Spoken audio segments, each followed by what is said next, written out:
Bueno, si veis el programa veo que pone que yo doy una charla, entonces me gustaría que fuera eso, una charla. Os quedan 3 días por delante y me gustaría que me interrumpáis cuando queráis, que intervengáis cuando queráis, que preguntéis cuando queráis, porque me han adjudicado más de 1 hora hablando y como vengo de la universidad podría hacerlo, he de decir, no es una amenaza, pero no me gustaría que fuera así, ¿no? Me gustaría que esto fuera un diálogo entre todos vosotros. Yo efectivamente mi origen profesional es la universidad, soy el típico esquema, ¿no?, de persona que termina la carrera, pedagogía, por cierto, que no es la mejor profesión ahora mismo, porque todos los males son culpa nuestra. Me doctoro, estancias, becas, etcétera, doy tumbos por distintas universidades y de repente me surge una oferta que es una fundación de lo que entendemos que es la I+D+I, o sea, en su sentido puramente estricto, investigación, desarrollo, CSIC, ciencia, su más alto nivel. Me dicen, bueno, vamos a hacer un giro, vamos a reformular el concepto de innovación, que es un concepto sobre el que la Fundación llevaba trabajando 25 años, y pensamos que para desarrollar nuestros fines fundacionales, que es impulsar la innovación en el país, no es posible si no se integra el sistema educativo en la ecuación. Entonces vamos a crear un departamento de educación que no existía. Y me dicen, ¿lo quieres crear y llevar? Y yo, que estaba un poco cansada del mundo universitario, que eso es otro llanto que podemos hacer en otro momento, digo, vale, fenomenal. Y esto ocurrió hace casi 8 años. Y vosotros diréis, ¿por qué esta chica me está contando ahora su vida, ¿no? Pues para que podáis entender por qué de lo que yo voy a hablar hoy es esto. A mí, la propuesta de Ecotec lo que me hizo fue sacarme de la caja. ¿Qué me permitió entrar en Ecotec? Me permitió, por un lado, al salir de la universidad, abrir la parcelita de conocimiento. La universidad es como si miraras por un ojo de una cerradura. Es un trocito muy chico de conocimiento, empezando por tu tesis doctoral, que es el ritual de acceso a la universidad, ¿no? Es una parcela muy pequeña y normalmente sales poco de ahí. Y por otro lado, Ecotec lo que me posibilitó fue abrirme a conocer un montón de sectores, de gente, de experiencias, de cómo funcionaba la innovación en otros mundos, en otras maneras de trabajar y qué podíamos aprender de eso para poder llevarlo o exportarlo al ámbito educativo. Y esos aprendizajes, esas experiencias, son las que yo quiero compartir ahora con vosotros, ¿no? A ver. Bueno, a mí es cierto que me dedico a una cosa que se llama Fundación Ecotec por la innovación, pero la innovación empieza a ser una palabra un poco manida, un poco usada en exceso y en ocasiones mal usada, ¿no? Y sobre esto podemos reflexionar ahora todos juntos si queréis. Creo que en educación hay mucha innovación, se han ido produciendo distintos cambios incrementales en las escuelas, cambios en el currículum, cambios en la organización, cambios en la cultura profesional, aunque esa creo que no tanto, pero seguramente se produce una situación muy paradójica, que es que se han ido produciendo cambios, pero manteniendo los mismos procesos. A veces hemos cambiado soportes, hemos cambiado herramientas, pero no hemos cambiado la forma de trabajar, no hemos cambiado la cultura profesional. Y eso ha derivado en un fortalecimiento de eso que denominamos, y que conste que no me gusta mucho, y esto lo hablaremos luego, lo que es la escuela más tradicional.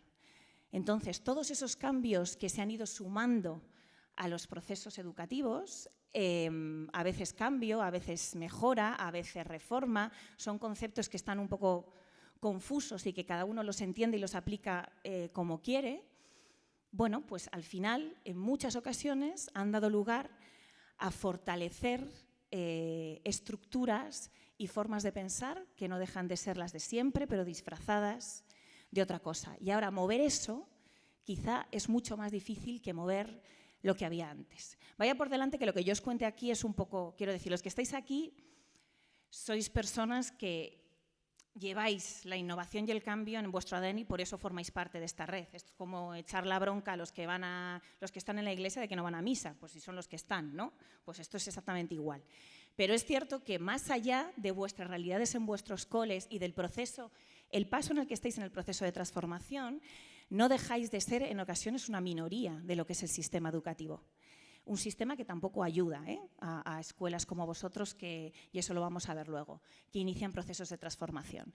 Pero es cierto que bueno, pues esos pequeños cambios en ocasiones lo que han hecho ha sido fortalecer estructuras que ahora son difíciles de cambiar y que de hecho en procesos grandes de cambio como el que creo que estamos viviendo, pues estamos empezando a ver cómo hay algunos profesionales y algunos centros que se revuelven mucho, ¿no?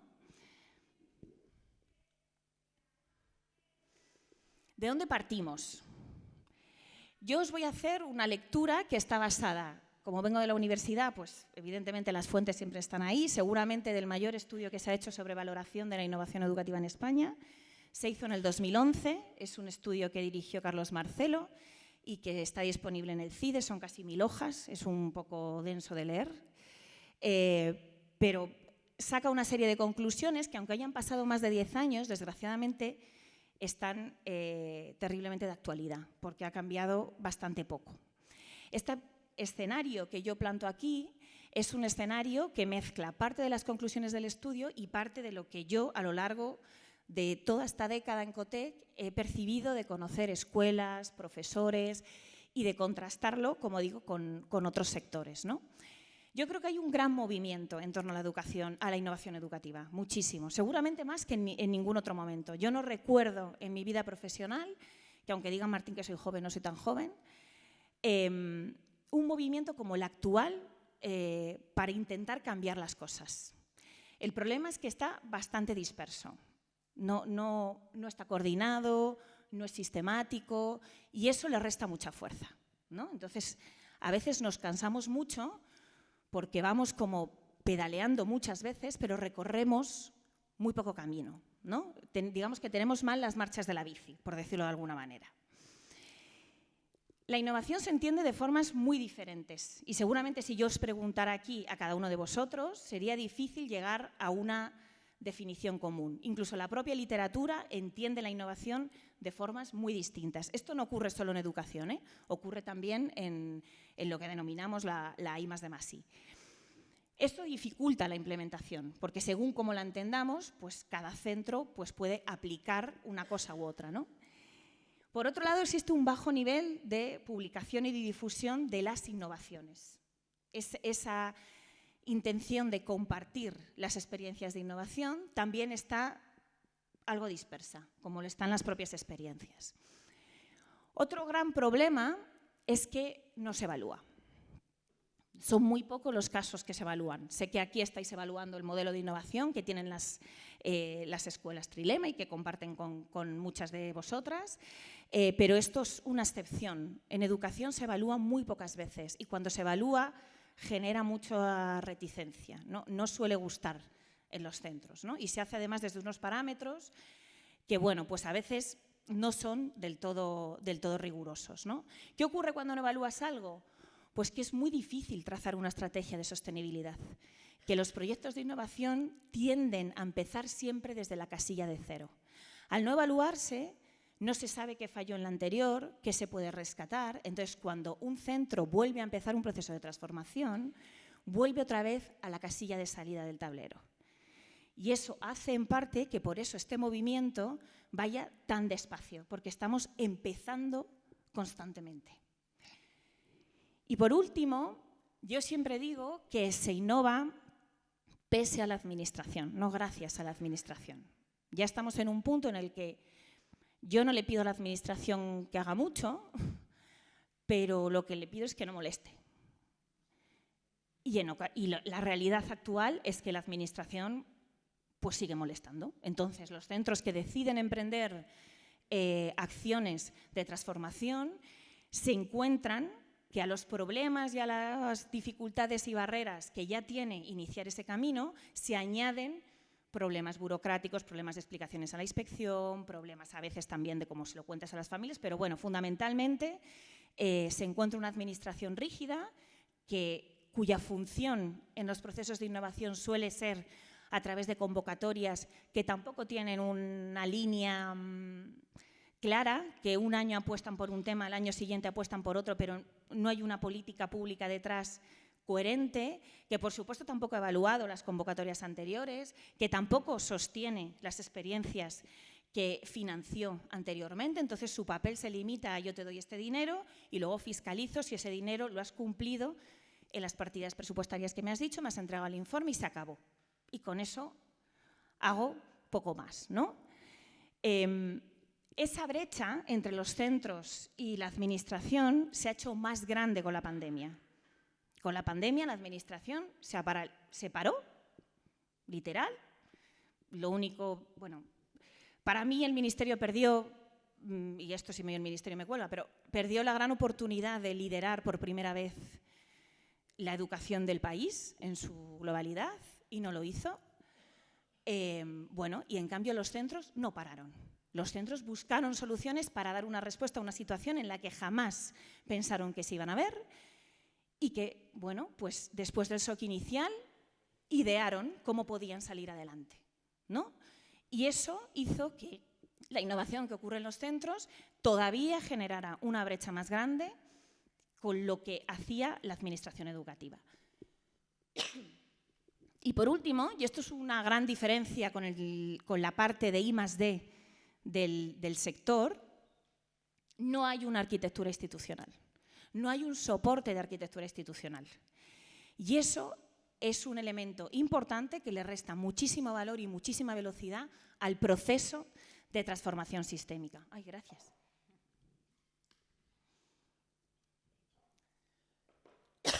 Bueno, pues con este panorama, yo he dicho antes que es complicado definir la innovación y seguramente no nos pondríamos todos de acuerdo, pero a veces es para buscar qué es mejor definir lo que no es, ¿no? Esta es mi visión de lo que no es innovar, ¿no? Y aquí entran seguramente algunos mitos o cuestiones que muchos creen que son contrarias a lo que pone aquí.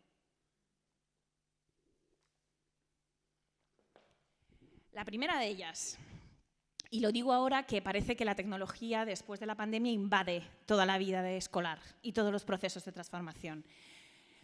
Pues la tecnología, por supuesto que no garantiza un proceso de innovación. O sea, incorporar tecnología no es innovar. Y en educación especialmente muchas veces la tecnología disfraza de innovación cosas que no lo son. Y esto sí es peligroso, ¿no? A mí me lo parece. Puedes incorporar nuevas herramientas a viejos procesos, normalmente herramientas tecnológicas. Lo que he dicho antes, cambiamos soportes, pero estamos haciendo lo mismo. No sé si alguien ha visto la aplicación de cuaderno rubio en el iPad. Es exactamente lo mismo que el cuadernito amarillo. Vale, que queda muy mono, que te dice al momento con fenomenal, la suma está bien, pero el proceso es exactamente el mismo. Hemos cambiado los soportes, hemos cambiado las herramientas, pero seguimos repitiendo exactamente lo mismo. Tampoco es deshacerse de lo anterior, no es despreciar lo que consideramos lo tradicional. Y esto tiene mucho que ver con que automáticamente se da por hecho que aquellas personas que inician procesos de transformación en sus centros es que son antimemoria, antiexamen, anticlase magistral, No, simplemente están incorporando otras formas de entender el aprendizaje, otras formas de enseñar, otras formas de trabajar. No estamos reemplazando una cosa por la otra, estamos complementando algo que cada vez es más complicado, que es cómo aprenden todos nuestros alumnos, sin necesidad de demonizar ningún tipo de enfoque, ni de aproximación, ni muchas de las cosas que se hacía antes. No hay nada mejor que una clase magistral si efectivamente es eso, magistral. Otra cosa es alguien que te da la chapa durante mucho tiempo y de manera repetida, pero es que eso no es una clase magistral. Tampoco es partir de cero. Parece que innovar siempre es, venga, vámonos al subsuelo de los fundamentos. Pues no, a veces puedes coger una cosa que funciona en un sitio y traerla, que es lo que yo os vengo a contar hoy aquí. No tienes por qué partir de cero. Hay gente que ha hecho cosas y las puedes utilizar, las debes utilizar, de hecho, ¿no? Entonces, no penséis que es agotador, evidentemente, pensar que cada proceso de innovación que se inicia tiene necesariamente que ser creado desde el momento cero, porque esto no tiene por qué ser así. No surge de ideas espontáneas, y esto lo vamos a ver luego. Los procesos de innovación surgen de conocimiento, por un lado, y de procesos de reflexión profundos, de errores, de aprendizajes, etcétera. Pero sí me gustaría, y aquí tiene que ver mucho las otras dos últimos puntos, que no son ocurrencias, no es que a alguien de repente un día caminando por la calle se le ocurra voy a hacer esto en mi cole, ¿no? Y que tampoco es una cosa reservada a una gente especial, que tiene un talento, que parece que ha nacido con un don divino de la creatividad. No. Innovar se aprende, se enseña y se practica. Y esto es importante, porque si entendemos esto, entendemos que todo el mundo puede innovar, que no necesitamos ser Picassos ni seres dotados de una especie de talento especial para poder innovar, sino que como todo se practica. Evidentemente habrá gente que tenga más predisposición, tenga más creatividad y sea capaz de pensar más fuera de la caja, pero como cualquier competencia, como cualquier habilidad, se enseña, se aprende y se practica. Y creo que parte de esta red está creada desde esa premisa y orientada a esos valores, ¿no?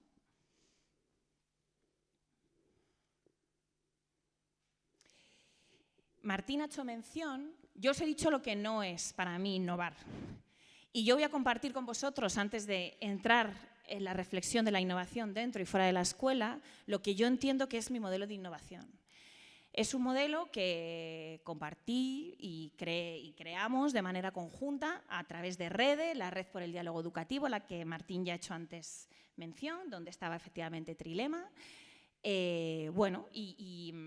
Este modelo, que está disponible además en publicaciones en abierto, que podéis entrar en la página web de REDE y están a vuestro alcance, de descarga libre, pues está basado en 4 pilares fundamentales: el conocimiento, la mejora, la sensación de que la innovación o es colectiva o no es decir, lo que cada profesor hace en su aula está bien, pero eso no genera transformación, y debe no dejar a nadie atrás, es decir, debe ser inclusiva y participativa.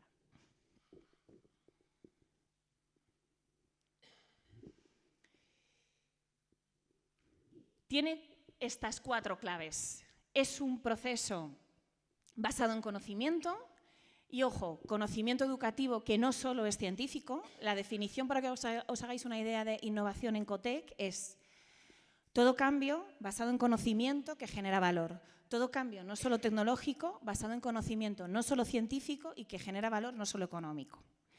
A partir de ahí, cuando yo hablo de basada en conocimiento educativo, es evidentemente el conocimiento de la evidencia científica, que está ahí, pero también es vuestro conocimiento como profesionales. Acumuláis un conocimiento derivado de la práctica que también forma parte de esa evidencia, ¿no? Y ese mix de conocimiento científico con vuestro propio expertise, ¿no? es lo que permite una toma de decisiones en conciencia.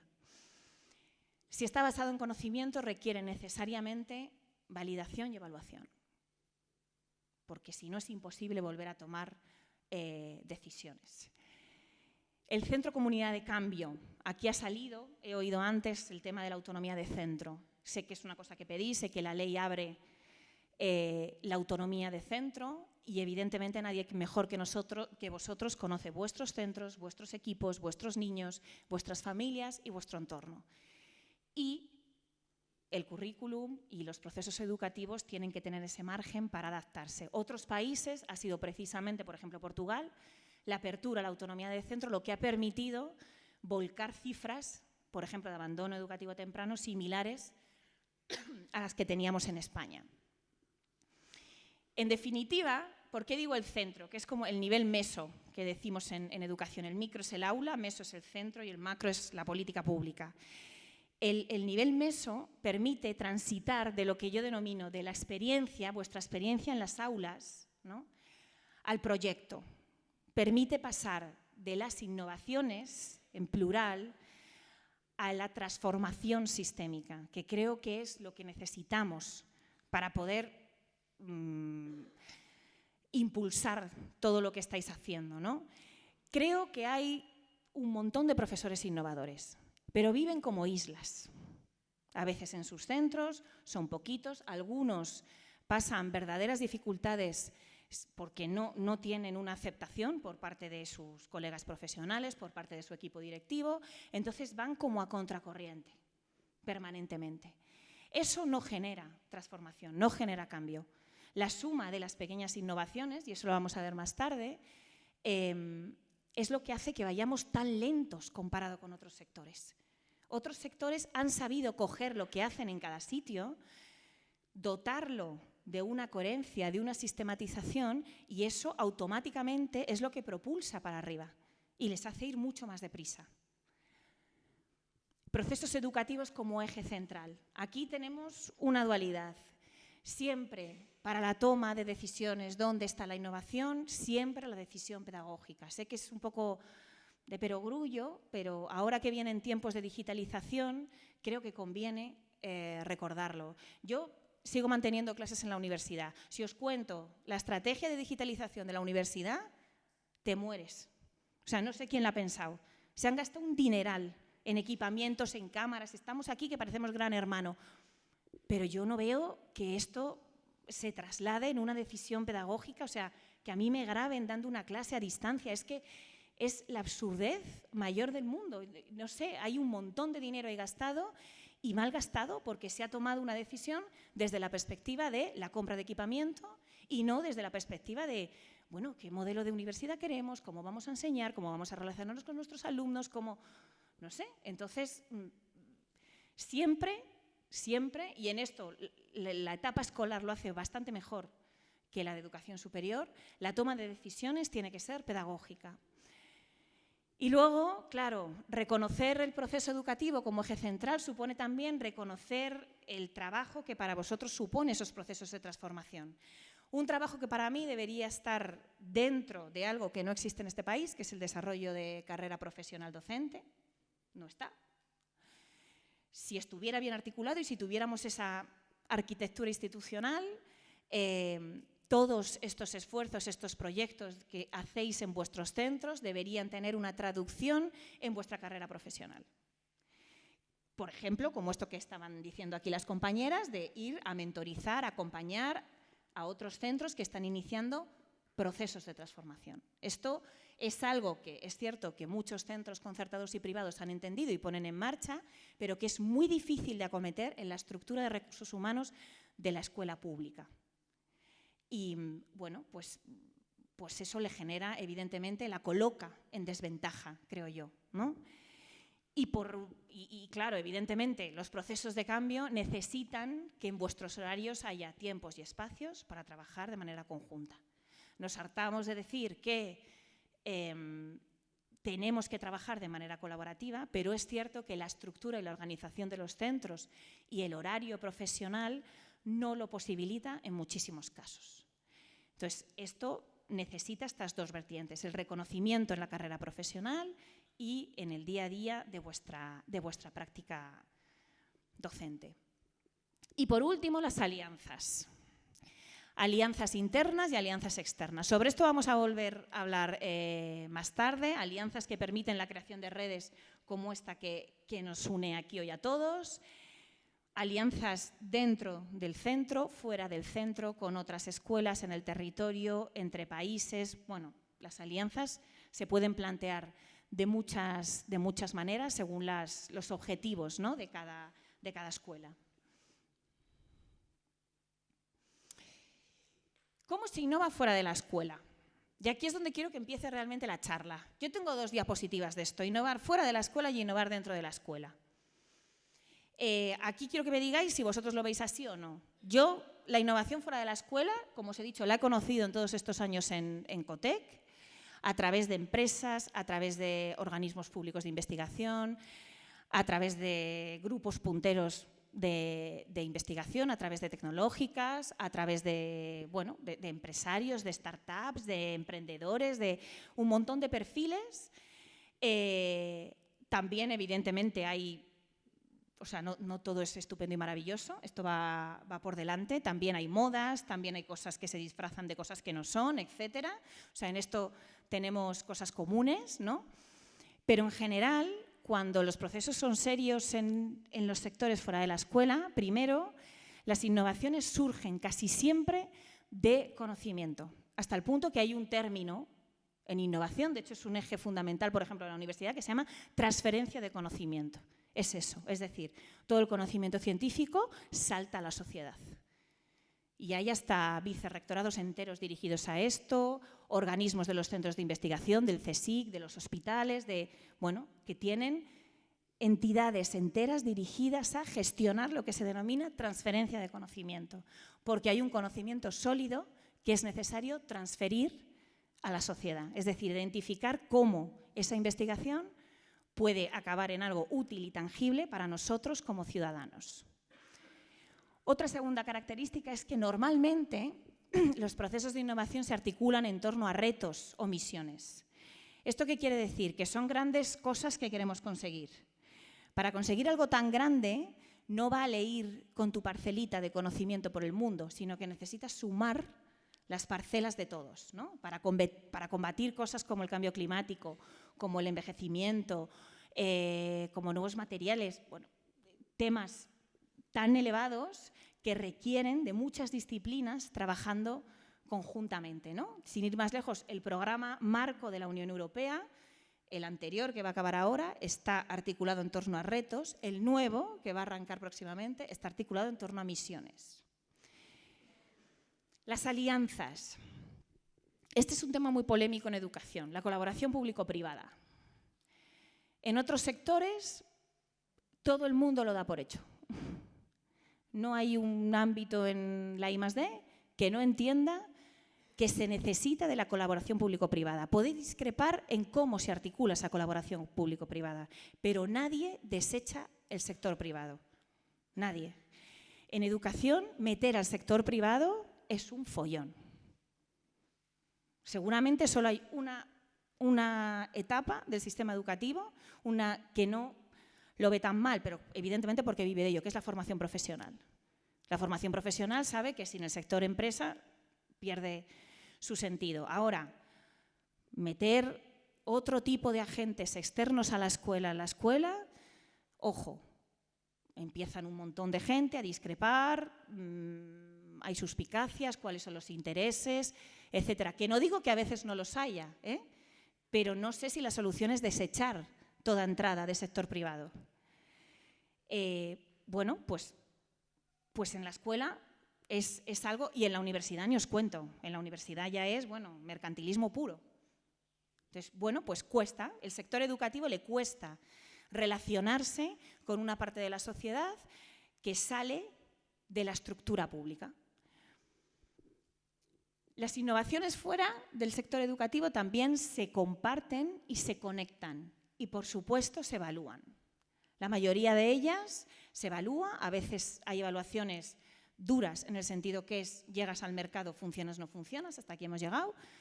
Cada vez el propio mundo de la innovación se abre más a que hay innovaciones sociales, a que tenemos que entender que esto no va solamente de máquinas, de equipamientos, de tecnologías, de procesos empresariales, sino que va también de personas. Y es cierto que le está costando medirlo, por cierto, no termina, ni la propia OCDE termina de encontrarse en un marco para medir procesos de innovación social, ni siquiera para definirlo, ojo, pero lo cierto es que de una u otra manera casi siempre se evalúa, bien porque lo evalúa un agente externo que es el mercado, o bien porque se generan procesos internos en las entidades que evalúan los procesos de innovación. Pero no todo es estupendo. Muchas innovaciones de las que se generan fuera del sistema educativo generan desigualdad, muchas. la segmentación del mercado de trabajo, un montón de desarrollos tecnológicos, es abrir una puerta hacia lo que podemos entender el desarrollo y automáticamente abres otra que genera brechas.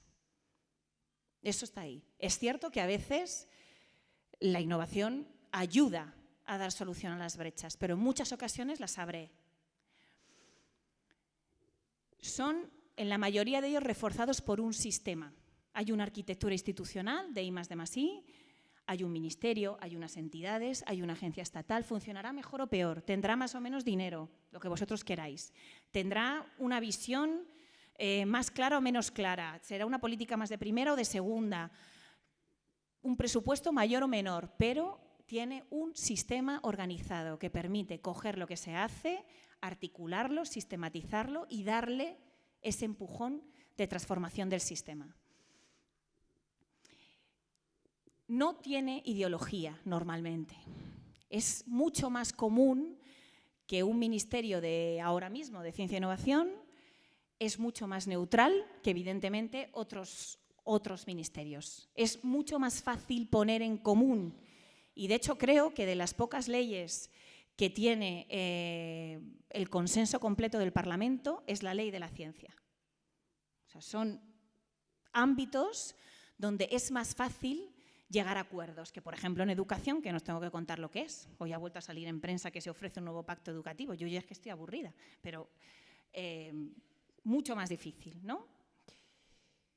Se ve como necesario, no hay discrepancia de si se necesita o no. O sea, es decir, se entiende, toda empresa, todo organismo, incluso organización social entiende que sin procesos de innovación no va a poder sobrevivir en el futuro y lo tiene integrado. Lo tendrá de manera más profunda o menos profunda, pero entiende y toda la organización va a una. Es decir, hay una tendencia sistémica y además se busca, se tiende a ello. Han entendido que en este proceso de automatización 4.0, digitalización, lo que lo queréis llamar, sin innovación las organizaciones no van a poder sobrevivir. Pero cuando llegamos a la escuela, nos encontramos con que normalmente los procesos de cambio no tienen una gran base en conocimiento. A veces surgen de modas, a veces surgen de empresas, y aquí podíamos entrar a debatir también lo de la colaboración público-privada, que te presentan productos, que te presentan aplicaciones, que te presentan plataforma, que te suena bien, que piensas que le va a sentar bien a las familias, que lo van a ver como algo moderno y se implanta. Se articulan muchas veces en torno a realidades educativas muy chicas, por eso funciona mucho la innovación micro de aula, de profesor, pero esa está muy parcelada, o es una innovación, vamos a hacer esto en STEM, vamos a hacer esto en pensamiento creativo, vamos a hacer esto en emprendimiento, pero no hay un pensamiento más global. Es complejo tejer alianzas, toda la entrada de agentes externos, especialmente del mundo privado, es visto con mucho recelo. Creo que la escuela se ha abierto bastante en la última década a que entrara gente de fuera, que le ha costado mucho, porque seguramente en general las escuelas son espacios que yo considero bastante opacos, en muchas ocasiones, empezando para las familias. Y bueno, pero se ha abierto, pero tejer esas alianzas, trabajar de manera conjunta, sigue costando. Se difunden, porque es cierto que se difunden, pero no tanto se comparten ni se conectan, ¿no? Sí es verdad que tú puedes acceder a leer experiencias innovadoras de otros profes, de otros coles, de otros centros, en otros países, fenomenal, pero no hay un ejercicio de compartir y de conectar lo que se está haciendo, ¿no? Y eso, una vez más, nos resta poder de transformación.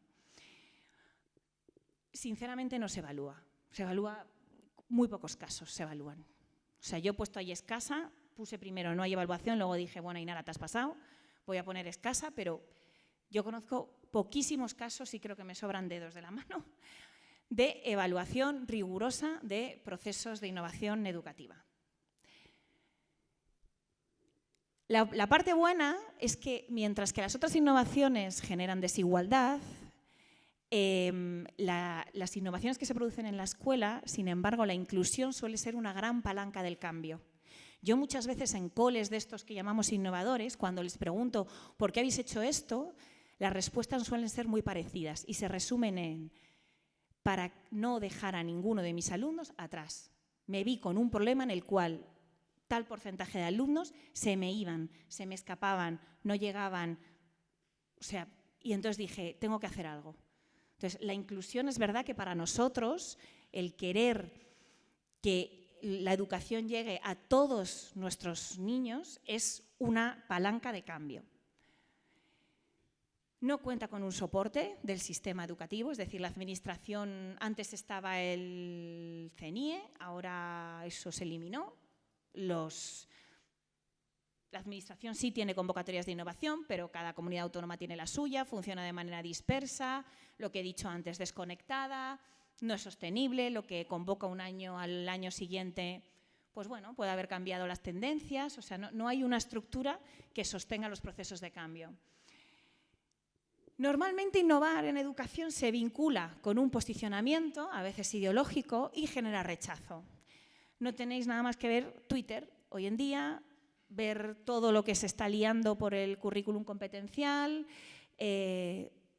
mitad de la comunidad educativa enfrentada con otra mitad de la comunidad educativa. Yo conozco centros que la mitad del claustro no se habla con la otra mitad, porque una mitad ha decidido poner en marcha procesos de cambio importantes y, por supuesto, cuanto más conocidos son, cuanto más salen públicamente, más se enfrentan las dos facciones del claustro. Entonces, la innovación pues, está bien vista para unos y está muy mal vista para otros que además suelen gritar mucho a través de las redes. No se percibe como algo tan necesario, hay una tendencia a que sea micro y esto hace que dependa mucho de la voluntariedad de los profesores. O sea, se ponen en marcha innovaciones porque hay docentes que están comprometidos como vosotros, que tienen esa pasión por educar, que tienen ese compromiso con los chavales y por eso lo ponen en marcha. Pero como no hay un sistema que lo respalde detrás, cuando ese profesor sale o cambia de centro o ese niño pierde ese profesor, se pierde el proyecto. Y por eso hay coles que una década están arriba y son referente de innovación, cambia el equipo directivo, se acabó. Desaparecen del mapa de la innovación y vuelven a la estructura que tenían antes.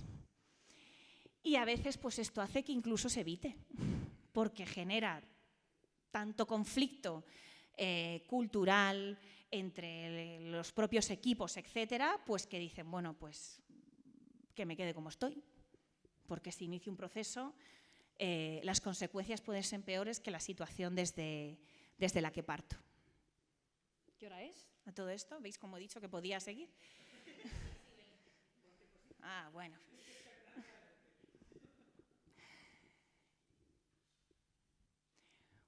Para mí hay un problema, y este es común con otros sectores. España, si tú coges el ranking de innovación, estamos entre lo que se denominan países moderados, que es un eufemismo que me encanta, porque quiere decir que no innovamos mucho. Pero dicho esto, en el sector de la I+D, de la innovación en general, pasa lo mismo que en la escuela. Creo que hay muchas innovaciones pequeñas, ¿no? Esa vocación innovadora que pongo yo ahí de profesores y escuelas, pero lo que no tenemos es un sistema educativo que sea innovador en su conjunto. Y ahí es donde se produce esa brecha. ¿Y cómo deberíamos solucionar esa brecha? Con un concepto que yo defiendo mucho, que es el del sistema de innovación, ¿no? Y el propio sistema, y aquí ya miro a la administración, como sujeto innovador.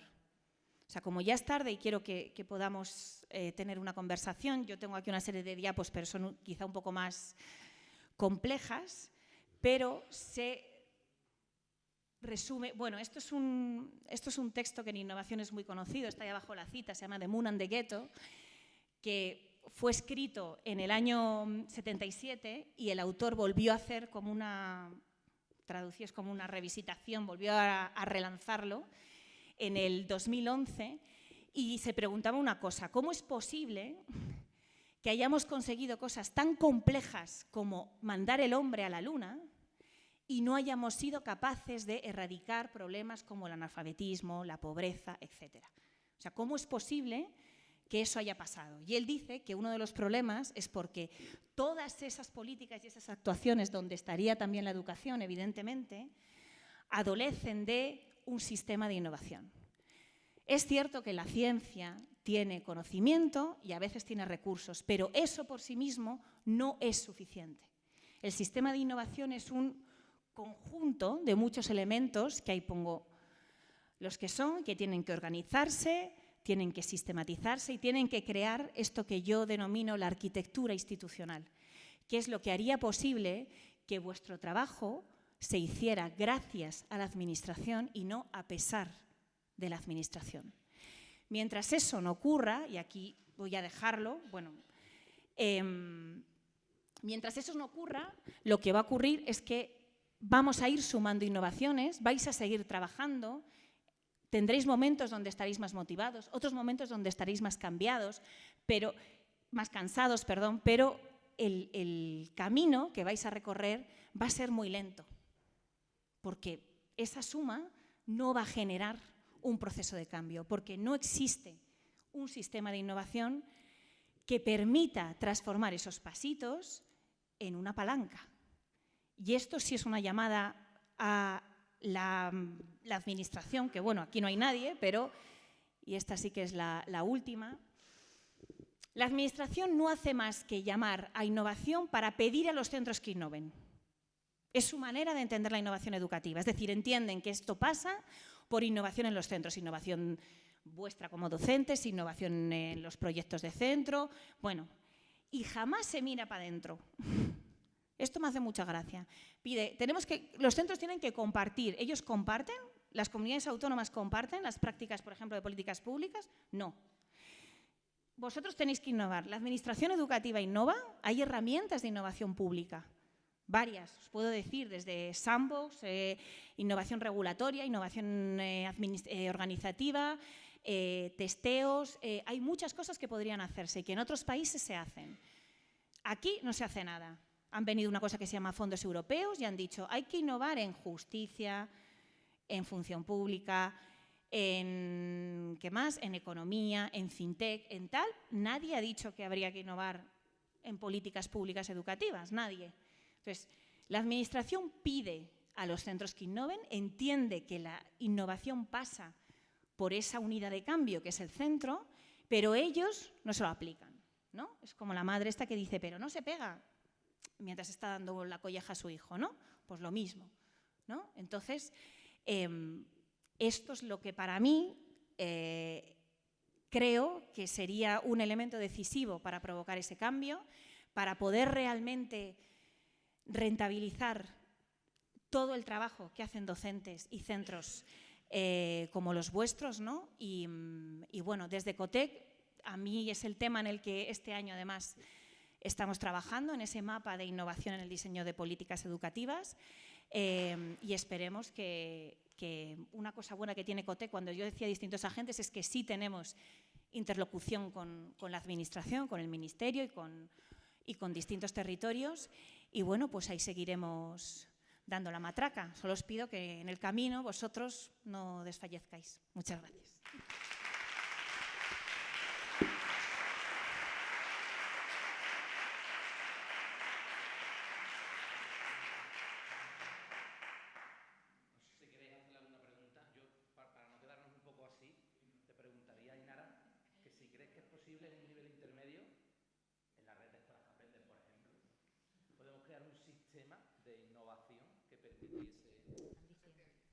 No se me oye.